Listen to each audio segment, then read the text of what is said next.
You may have noticed some small letters at the top of each preset. These refer to the preset mode.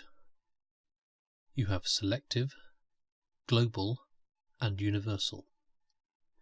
The preset mode is telling you how the console has stored data in that preset. Selective stores information for every fixture selected while creating the preset.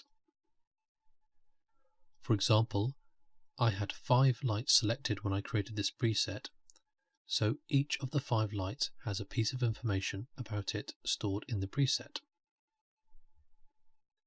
This preset will work for any of these 5 lights, but will not work for any other light in the rig. The global preset stores information in the fixture type. So rather than storing information against a particular fixture, it looks at the type of fixture and stores information against that. This means this preset can work on any fixture of this type. The universal preset stores information that can be applied to any fixture. This is stored under the universal fixture type. In this example, it has stored color mixing data, and this will apply to any fixture that has color mixing in the rig. Now we shall see how this applies on stage.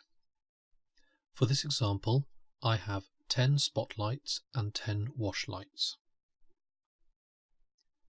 I'm going to select all 20 fixtures and turn them on. Now I'm going to apply the first selective preset. As you can see, this applies to only the 5 spotlights that I programmed the preset on originally. Now I'm going to apply the global preset. As you can see, this applies to all the fixtures of the same type.